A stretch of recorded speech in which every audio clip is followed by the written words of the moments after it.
이 학자들의 눈에 비친 모세의 성품이라고 하는 것은 여러 가지 많은 갈등과 또 문제투성이었습니다. 모세라고 하는 사람은 태어나자마자 그 부모님으로부터 유기당했습니다. 버림받아서 그 유기감을 늘 버리지 못했다라고 말하고 있습니다. 또한 그는 애굽에 살면서 소수민족의 컴플렉스를 벗어나지 못하고 그 히브리 민족으로 살아온 사람이었다고 말합니다. 또 그는 40년 동안 그 궁중생활을 하면서 처음 40년의 마지막을 살인으로 끝납니다. 그 애굽 사람을 쳐 죽임으로써 이제 멀리 야반 도주하듯이 도망가게 되는데, 그렇게 되므로 말미암아 평생 마음속에 가지고 있는 이 죄책감을 벗어날 수가 없었다, 그렇게 말하고 있습니다. 또한 그가 가지고 있던 여러 가지 많은 삶을 볼 때에 그는 어디에 가나 안정되지 못하는 그 뿌리가 없는 그런 삶을 살았기 때문에 여러 가지 많은 마음속에 심리적인 고통을 가지고 있었다라고 말하고 있습니다. 하나님께서 그를 만나서 그에게 애굽으로 백성들을 구하러 보내겠다라고 말씀했을 때에 그는 먼저 말하기를 나는 못 갑니다. 말을 잘하지 못합니다. 보낼 만한 자를 보내십시오 라고 말하고 있습니다. 그가 여러 가지 많은 이유가 있겠지만은 나는 못 갑니다라고 말했을 때, 나는 말하지 못합니다라고 말했을 때에 자기의 마음속에 가지고 있는 자신감 없음, 또 자기가 마음속에 가지고 있는 여러 가지 많은 컴플렉스, 이런 것 때문에 하나님께 그렇게 말했다는 거예요. 여러분, 성경 말씀을 잘 보시면은 발 앞에 가서 내 백성 내어주시오 말은 전부 모세가 하더라고요. 그러니까 말 못하는 사람도 아니었는데 불구하고 나는 말을 못합니다 라고 그렇게 말할 수밖에 없었다라고 하는 것입니다.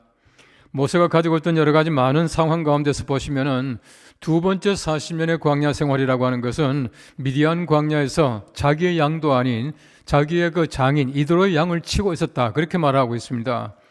어떤 분이 말하기를 참 재미있는 얘기를 합니다. 하나님께서 모세를 택하여서 애굽에 있던 이스라엘 백성들을 구하게 만든 까닭은 하나님께서 멀리서 이렇게 바라보니까 자기 양도 아닌 양을 그렇게 열심히 치더라는 거예요. 자기 양처럼 돌보더라는 겁니다. 그래서 하나님께서는 이 모세 같으면 내 양도 잘 치겠구나 라고 해서 하나님의 양인 이스라엘 백성들을 구하러 보냈다, 그렇게 말하고 있습니다. 어쨌든 보시면 40년의 광야 생활 속에서는 사실은 보면은 미디안의 제사장 이드로의 사위가 아니라 머슴살이 같은 삶을 살았습니다. 그 삶을 살다가 하나님께서 그를 부르셔서 다시금 하나님께서 보내시는 백성들을 구하러 애굽에 보내셨다라고 하는 것이에요. 여러분, 사실은 보시면 40년의 광야 생활 속에서 모세가 더 낮아질 것이 뭐가 있겠습니까? 궁중에서 왕자로 살다가 정말 그 미디안 광야에 와서 머슴살이 같은 그 삶을, 양치기의 삶을 살고 있는 모세가 더 낮아질 것이 뭐가 있겠습니까? 그런데 하나님께서 보실 때는 더 낮을 것이 있다는 겁니다. 더 낮아져야 한다는 것이에요. 0점이라고 하는 말이 있습니다. 그 그라운드 제로라고 하는 말인데, 이 말은 그 폭발이 있었던 그 지표를 얘기하는 때가 많이 있습니다. 그 히로시마와 나가사키 같은 데를 그 그라운드 제로 0점이라 말하고 있고, 잘 아시는 대로 9.11 사태 때에 그 미국의 그 무역센터가 그 무너진 그 자리를 그라운드 제로 0점이라 그렇게 말을 하고 있습니다. 여러분, 0점이라고 하는 것은 더 이상 낮아질 수 없는 그 자리를 0점이라 그렇게 말을 해요. 근데 보십시오, 우리 사람들에게는 0점이 필요해요. 하나님께서 왜 모세에게 더 낮아지라고 말씀했느냐? 간단하게 말하면 하나님께서 원하시는 것은 바로 0점이었습니다. 우리 사람들의 눈으로 볼 때는 겸손합니다. 그런데 하나님이 보실 때는 아직도 교만해요. 여러분, 사람들이 볼 때는 의인답습니다. 그런데 회개할 것이 너무나 많이 있어요. 우리가 다시 말하면 하나님의 눈에 비춰볼 때에 우리가 낮아질 것이 얼마나 많은지 모릅니다. 그래서 하나님께서는 지금도 우리들에게 0점을 요구하고 계시다라고 하는 것입니다. 모세의 0점이라고 하는 것은 하나님께서 모세를 만나셔서 신발을 벗게 하고 지팡이를 던지라, 지팡이 던지는 그 순간이 하나님께서 모세에게 요구하시는 0점의 시간이었습니다. 만일 하나님께서 던지라고 말할 때에 그 지팡이를 던지지 못했더라면 모세는 0점까지 내려가지 못했을 것이고, 또 하나님의 종으로 일을 감당하지 못했을 것이다 라고 하는 것입니다. 어떤 면에서 볼 때 우리가 완전하게 바닥을 치는 순간이 필요해요. 모세에게 그렇듯이 하나님께서는 지금도 우리에게 마찬가지로 우리에게 0점을 요구하고 계십니다. 바꿔 말하면 우리 모든 것 전부 다 하나님 앞에 던지고 없는 상태에서 하나님께 나아가기를 주님께서 원하고 계시다라고 하는 것입니다. 하나님께서 모세를 만나시자마자 이렇게 말합니다. 네 손에 있는 것이 무엇이냐? 모세가 말하기를 하나님, 이것도 있고 저것도 있고 지팡이도 하나 있네요. 아니거든요. 다시 말하면 이것도 있고 저것도 있는 가운데에 그 가운데 하나가 지팡이가 아니라 유일한 것이 지팡이였습니다. 지팡이 밖에 없는 바로 모세에게 하나님께서 바로 그것을 던지라 그렇게 말씀을 하셔요. 바꿔 말하면은 완전하게 빈손이 되게 만드시는 것입니다. 빈손 되게 만드시는 것이에요. 우리가 그러지 않습니까? 빈손 들고 앞에가 십자가를 붙드네 그렇게 말하고 있어요. 바꿔 말하면 우리가 손이 차 있으면 십자가 절대로 못 붙잡습니다. 빈손이 십자가를 잡고 나가는 것이에요. 우리의 손이 차 있을 때, 우리의 마음이 차 있을 때에, 아직도 뭔가 내가 믿는 것이 있을 때에 우린 절대로 십자가 붙들지 못합니다. 빈손이어야 십자가를 붙들 수 있기 때문에 우리가 하나님께서 원하시는 것은 빈손, 우리가 가지고 있는 모든 것들 유일한 한 가지라도 던져버리라 그렇게 하나님께서 원하고 계시다라고 하는 것입니다. 모세에게 있어서 지팡이라고 하는 것은 40년의 모세의 정체성입니다. 그의 삶이고 그의 경험이고 그의 지식이고 모든 것 전부 다가 지팡이 하나에 다 들어가 있는 거예요. 하나님께서 원하시는 것이 지팡이가 아닙니다. 지팡이 속에 담겨져 있던 모세의 정체성입니다. 그의 삶이에요. 그의 경험입니다. 그의 지식입니다. 모든 것 전부 다를 하나님 앞에 던져버리라 그렇게 말하고 있는 것입니다. 우리가 하나님의 거룩한 사역을 위해서 일합니다. 모세가 지금 하나님께서 원하시는 애굽에 있는 백성들을 구하러 나가는데 자기의 경험과 자기의 지식과 자기의 정체성이 필요하지 않다는 겁니다. 하나님께서는 모든 것 전부 다를 던져버리고 가라 그렇게 말씀하고 계시는 것이에요. 하나님의 종은 항상 힘을 빼야 합니다. 힘이 들어가 있어서는 안 된다라고 하는 것이에요. 아마 군대 갔다 오신 분들은 올빼미 체조가 뭔지 잘 아실 겁니다. 아주 지경 힘든 그런 훈련이에요. 유교 훈련하기 전에 올빼미 체조 하잖아요. 올빼미 체조가 뭐냐 하면은 올빼미가 하는 체조가 아니라 모든 힘을 다 빼버리는 거예요. 갔다 오신 분은 아시겠지만은 힘이 있으면은 사고가 나요. 힘이 없으면 사고가 안 납니다. 참 묘하지 않습니까? 힘이 있어야 사고가 나지 않을 것 같지만은 정반대예요. 힘이 있으면 사고가 납니다. 힘을 다 빼버리고 그 다음에 이제 유교 훈련 들어가는 것이에요. 우리가 마찬가지입니다. 힘이 없으면 사고 쳐요. 힘이 없어야 우리가 하나님의 종으로 일할 수가 있지 힘이 있으면 안 된다라고 하는 것입니다. 우리 개신교에서 목사가 안수받듯이 천주교에서 가톨릭 교회에서는 신품성사라 그럽니다. 이제는 신부가 되는 소위 말하는 서품 받는 과정이에요. 이 가톨릭 교회는 7가지 이제 성례가 있거든요. 그 중에 하나가 신품성사예요. 굉장히 중요한 예식이에요. 그 신품성사를 보시면은 신부들이 될 사람들이 입는 옷이 있습니다. 아주 허름한 옷을 입고 이제 허리를 이렇게 동여 매거든요. 바로 그 옷이 무슨 옷이냐 하면은 수입니다. 관에 들어가는 옷이에요. 이제 내가 죽었다는 얘기입니다. 그 다음에 그 옷을 입고는 바닥에 쫙 엎드리지 않습니까? 완전하게 죽은 것을 얘기하고 있습니다. 완전하게 죽어야, 완전하게 0점으로 떨어져야 하나님의 종이 될 수가 있고 신부가 될 수 있다고 하는 것이에요. 제가 볼 때는 우리 개신교 안수도 좀 그렇게 했으면 좋겠어요. 정말 내가 죽었습니다. 더 이상 난 낮아질 곳이 없이 내가 정말 낮아졌습니다. 라고 하는 그 마음이 없이는 절대로 일하지 못합니다. 스가랴 4장 6절 말씀에는 말합니다. 만군의 여호와께서 말씀하시되 이는 힘으로 되지 아니하며 능력으로 되지 아니하고 오직 나의 영으로 되느니라 말씀하고 계세요. 우리 힘으로 되지 않습니다. 하나님의 영으로 된다 그렇게 말씀하고 있어요. 그래서 하나님께서는 우리의 힘을 빼는 겁니다. 우리의 능을 빼는 것이에요. 빼버림으로 말미암아 하나님의 영으로 되는 것을 알게 하시고 하나님의 영만 붙잡고 가라고 그렇게 하나님께서 말씀하시는 겁니다. 우리 교회가 오늘 128주년을 맞이했습니다. 얼마나 자랑할 것이 많이 있습니까? 얼마나 좋은 역사입니까? 얼마나 좋은 전통을 많이 가지고 있습니까? 우리가 128년 동안 가지고 있던 우리가 자랑할 만한 우리의 정체성, 우리 자랑거리, 우리의 지식과 경험과 모든 것들을 어떻게 하실 겁니까? 하나님이 원하시는 것은 내 앞에 던지라는 거예요. 포기하라는 겁니다. 없어야 된다는 거예요. 0점으로 내려가야 비로소 하나님께서 함께 하셔요. 하나님의 0점에 떨어진 사람을 절대로 하나님께서는 그냥 버려두지 않습니다. 오히려 더 힘을 주시고 오히려 하나님께서 새로운 지팡이로 허락해 주시는 것이에요. 오늘 먼저 성경 말씀은 이렇게 말합니다. 지팡이를 던지라라고 말하고 있습니다. 오늘 4장 3절 말씀에는 말합니다. 여호와께서 이르시되 그것을 땅에 던지라 하시매 곧 땅에 던지니 그것이 뱀이 던지라 모세가 뱀 앞에서 피하매라고 말하고 있습니다. 하나님께서 원하시는 것은 모세에게 지팡이를 던져보라는 거예요. 모세가 던지면 뭐가 있습니까? 아무것도 없어요. 여러분 40년 동안 그 지팡이 의지하고 살아왔는데 그 지팡이를 던지랍니다. 왜 던지라고 말씀합니까? 던져야 하나님께서 하나님의 지팡이를 다시 한번 주실 수가 있어요. 그 지팡이 가지고는 절대 하나님 백성들 이끌지 못합니다. 그 지팡이 가지고는 절대 하나님의 사람으로 살지 못한다는 것이에요. 하나님께서는 바로 살지 못하는 바로 그 지팡이를 던지라고 말씀합니다. 얼마나 지난 40년 동안 고생을 많이 했습니까? 얼마나 그 참게 미디안 광야 와서 고생을 많이 했겠습니까? 여러분 그전 40년을 보십시오. 얼마나 화려했겠습니까? 애굽의 왕자였습니다. 많은 전쟁에 나가서 승장으로 돌아왔대요. 전쟁을 굉장히 잘했답니다. 전설에 의하면은 람세스 2세의 후계 그 왕자를 가질 만큼 인정을 받았다 그렇게 말합니다. 그런 자리를 버리고 미디안 광야에 와서 낮아졌는데 하나님께서는 더 낮아져라. 완전하게 낮아져라.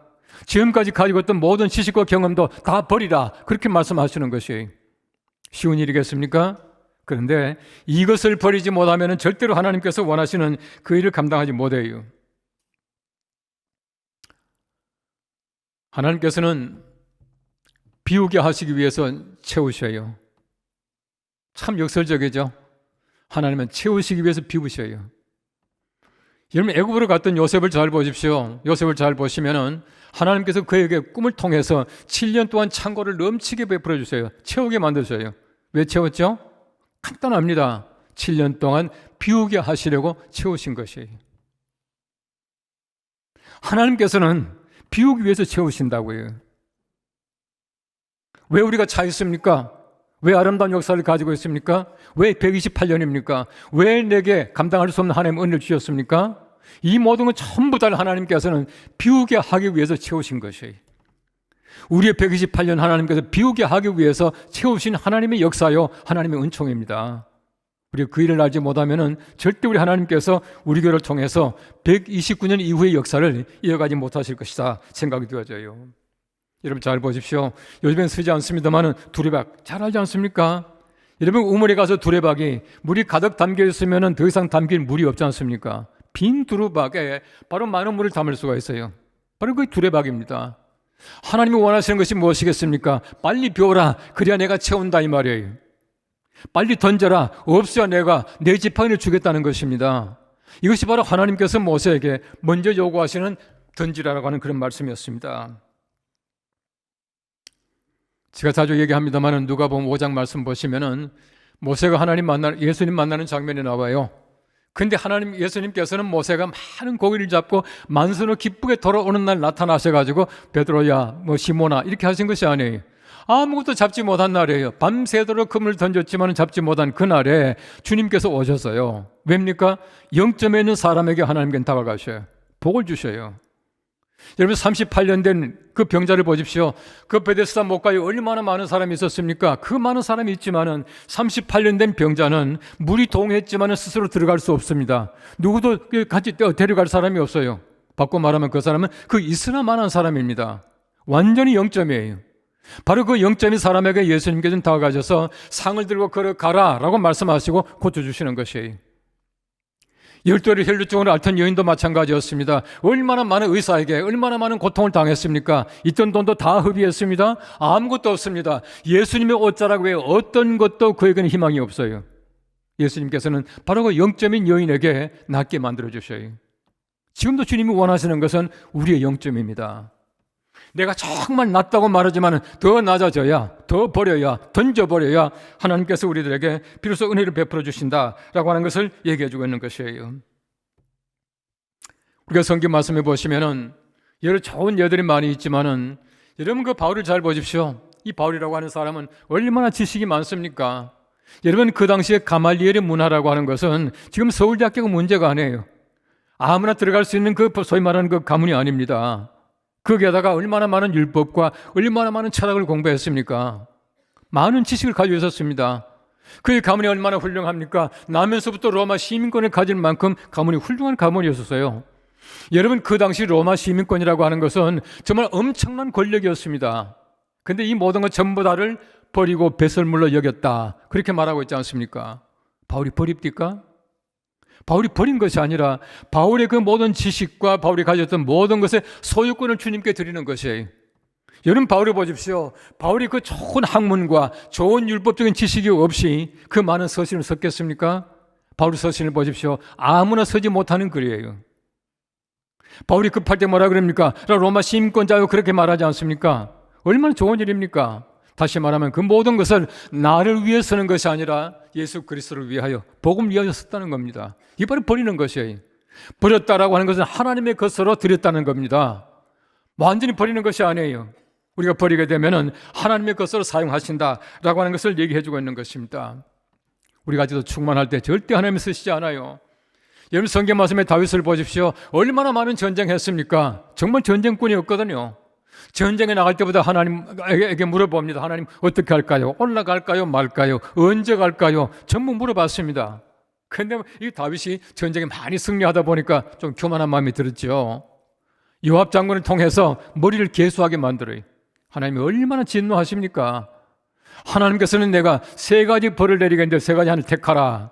그럼 다윗이 택한 것은 온 나라에 3일 동안 전염병이 도는 걸 택했어요. 다윗이 잘못함으로 말미암아 백성 7만 명이 죽었다 말하고 있지 않습니까? 영점에 있을 때 하나님이 함께 하셨는데 자기 마음이 부할 때 하나님은 절대 도와주지 않아요. 이것이 바로 다윗을 통해서 하나님께서 보여주신 것입니다. 바울을 보십시오. 바울이 마지막에 로마로 가는 장면이 사도행전 27장과 28장 말씀에 나와요. 바울이 말합니다. 지금은 여행할 때가 좋지 못하니까 우리가 가지 않는 것이 좋겠다라고 말했지만 백부장은 빨리 가고 싶은 마음에 선장과 선주의 말을 바울의 말보다 더 믿더라, 그렇게 말하고 있어요. 선장이 뭡니까? 선장은 지식과 기술과 경험을 가지고 있는 사람이에요. 선주가 누굽니까? 돈과 이익에 따라 움직이는 사람이에요. 여러분 세상에서 보십시오. 우리의 기술과 우리의 경험과 우리의 지식과 그리고 우리의 어떤 재물과 우리 이익관계 속에서 판단하게 되면 항상 풍랑을 만나요. 우린 때때로 그렇습니다. 우리가 모든 걸 다 버리지 못할 때 하나님께서는 절대 함께 하지 않으셔요. 여러분 슈바이처라고 하는 사람은 여러분이 아실 때에 일반적으로는 의사로 알고 있습니다. 의사 맞아요. 그런데 슈바이처라고 하는 사람은 엄청나게 훌륭한 사람이에요. 보통 사람이 아니에요. 당대 훌륭한 음악가였습니다. 피아니스트, 오르가니스트였어요. 또 그는 신학자였습니다. 여러분 슈바이처가 쓴 인간 예수에 대한 연구라고 하는 그 책은 지금도 신학계에서는요 고전으로 택할 만큼 훌륭한 책이에요. 그런데 그 모든 걸 전부 다를 버리고 영점 상태에서 람바넬이라고 하는 아프리카에 가서 섬기지 않습니까? 작은 예수로 살지 않습니까? 이것이 바로 훌륭하다는 것이에요. 버리지 못하고 갔다면 절대 그렇게 일하지 못할 겁니다. 전부 다를 버리고 가니까 하나님의 사람으로 작은 예수로 살 수 있었다라고 하는 것이에요. 지금도 존경받는 사람이 되었다는 겁니다. 아마 여러분 생각할 때 나는 버릴 것이 없다, 나는 받은 것도 없는데 뭐 그럴지 몰라요. 여러분 성경 말씀을 잘 보십시오. 달란트 비유를 보시면은 그 주인께서 어떤 종에게는 5달란트를, 어떤 종에게는 2달란트를, 어떤 종에는 1달란트를 주었다 이렇게 말하고 있어요. 여러분 성경 말씀을 잘 찾아보십시오. 어떤 종에게는 하나도 주지 않았다라고 하는 말이 없어요. 그렇죠? 이 말이 무슨 말이겠습니까? 모든 사람이 달란트를 다 가지고 있다는 겁니다. 여러분 가운데 다 가지고 있기 때문에 버리지 않아도 될 사람은 하나도 없다는 얘기. 버려야 얻게 된다는 것입니다.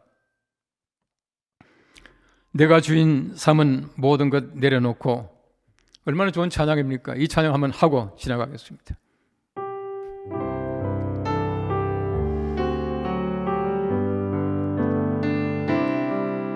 내가 주인 삼은 모든 것 내려놓고 내 주 대신 주 앞에 나가 내가 사랑했던 모든 것 내려놓고 주님만 사랑해.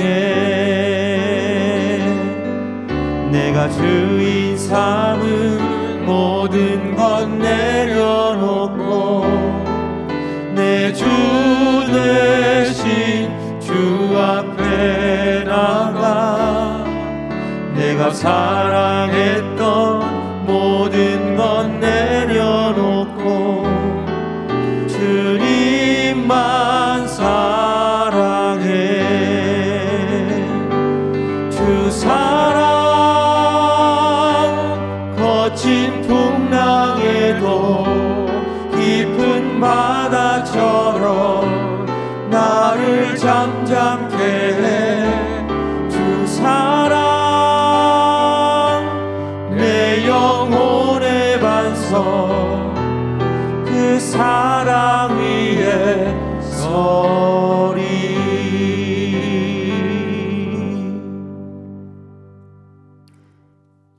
번째, 하나님께서 모세에게 지팡이를 잡으라 말씀하십니다.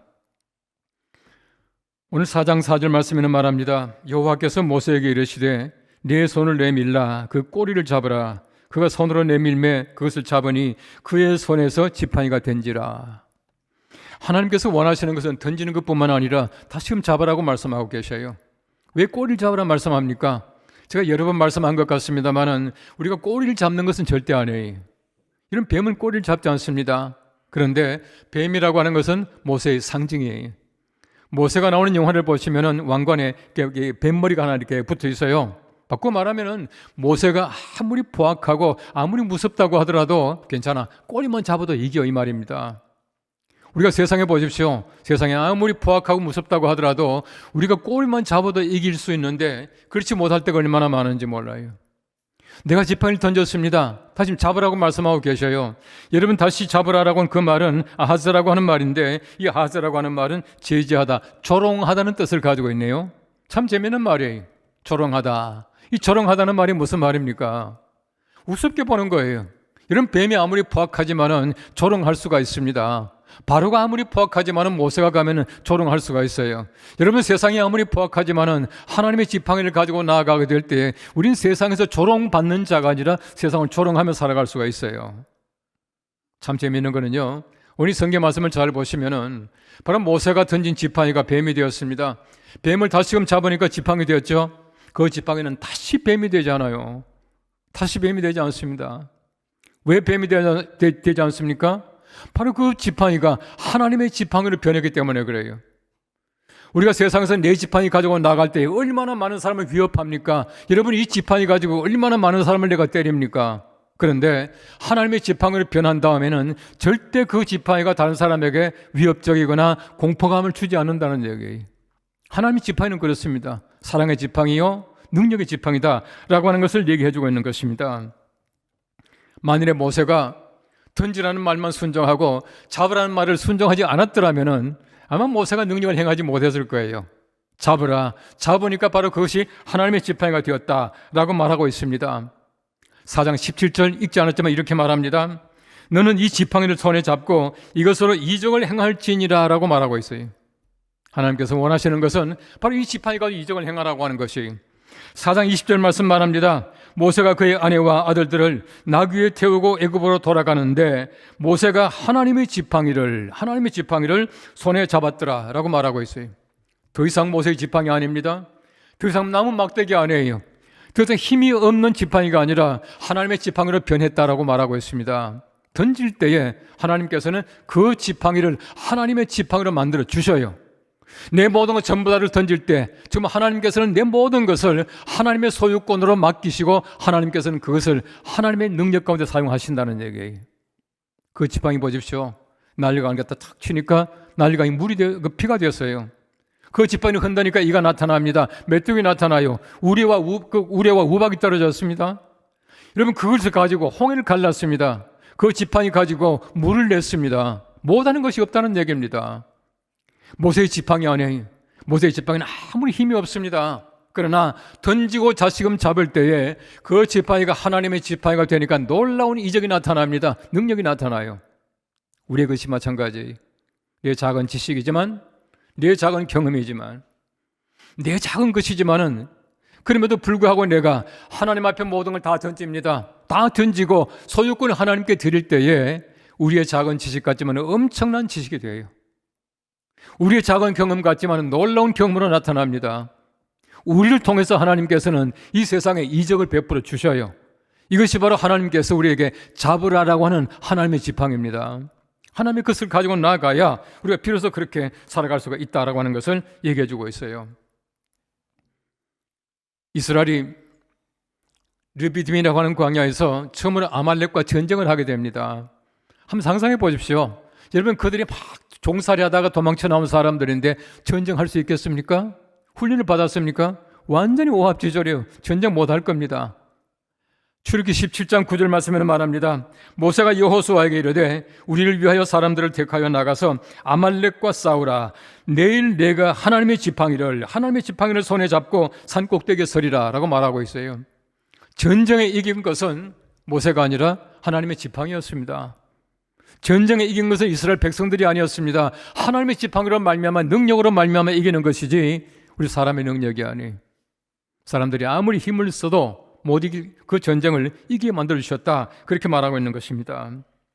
하나님께서 원하시는 것은 우리에게도 마찬가지입니다. 우리가 세상을 살아가면서 보십시오. 얼마나 많은 능력이 필요합니까? 얼마나 많은 지혜가 필요합니까? 내 지혜를 가지고 될 수 있는 것이 뭐가 있겠습니까? 없어요. 내가 아무리 열심히 한다고 하지만은 하나님이 함께하지 아니하신다면은 우리 이루어낼 수 있는 것이 없습니다. 정말 없습니다. 여러분 내내 열심히 농사를 지었지만은 한번 태풍 불고 홍수 오게 되면은 그 모든 것 전부 다를 망치게 되는 것이. 나는 열심히 머리를 짜서 새로운 사업을 계획하고 시작을 했는데 코로나19를 맞닥뜨렸습니다. 문 닫을 수밖에 없는 것이에요. 내 스스로 할 수 있는 것이 뭐가 있겠습니까?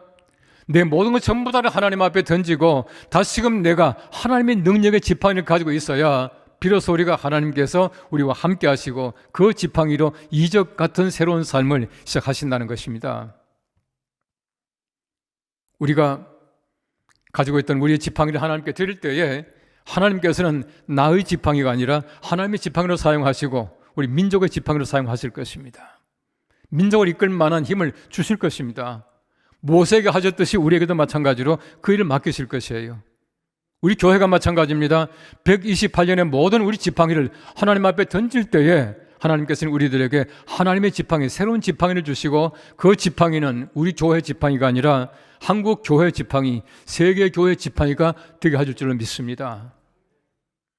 우리가 잘 아는 시편 23편 4절 말씀에는 말합니다. 내가 사망의 음침한 골짜기로 다닐지라도 해를 두려워하지 않을 것은 주께서 나와 함께 하심이라. 주의 지팡이와 막대기가 나를 안위하시나이다 라고 말하고 있습니다. 우리 교회가 나아가야 할 우리 129년 이후의 세계를 한번 바라보십시오. 그렇게 녹록하지 않습니다. 코로나19가 문제가 아닙니다. 그 이상의 엄청난 사건들이 앞으로 전개될 것이에요. 정치 보십시오. 얼마나 어렵습니까? 이런 마포대교를 지나가지 싫을 만큼 지금 여의도는 자기들의 잔치를 하고 있는 거예요. 경제를 보십시오. 최근에 와서 원달러 환율이 1460원까지 올라가더라고요. 그렇게 녹록하지 않습니다. 안보를 보십시오. 북한은 핵무기를 가지고 있습니다. 우리보다 월등한 미사일을 가지고 있는 것이에요. 지금 계속 과시하고 있지 않습니까? 뭘 가지고 우리가 대항할 겁니까? 사망의 음침한 골짜기 같은 129년이 기다리고 있는 것이에요. 어떻게 하겠습니까? 하나님의 그 지팡이가 우리 교회를 안위하시나이다. 이것이야말로 하나님께서 우리에게 주신 복음인 줄로 믿습니다. 아무쪼록 우리가 가지고 있는 모든 것을 전부 하나님께 드리고 우리가 다시금 하나님의 지팡이를 가지고 시작할 수 있는 129년 우리 각자 우리 개인의 삶이 될 수 있기를 간절히 바랍니다. 그리하여 내가 아니라 하나님이 승리하시고 하나님의 지팡이로 말미암아 우리가 세상에 나가서 우리 민족들을 세계 사람들 이끌어갈 수 있는 놀라운 하나님의 사람들, 하나님의 교회가 될 수 있기를 간절히 바랍니다. 기도하겠습니다. 우리 하나님 감사합니다. 우리가 129년을 맞이하게 됩니다. 128년 동안 가지고 있던 모든 우리의 자랑거리, 우리의 역사와 우리의 전통을 하나님 앞에 드리고 다시금 우리가 하나님의 지팡이를 가지고 새로운 시작을 할 수 있도록 은총을 베풀어 주시며 하나님 간절하게 비옵기는 사망의 음침한 골짜기 같은 우리 길을 갈지라도 주의 지팡이가 우리를 안위할 수 있는 은총을 우리 교회와 우리 가정과 우리 모두에게 베풀어 주시옵소서. 예수님의 이름으로 기도합나이다. 아멘.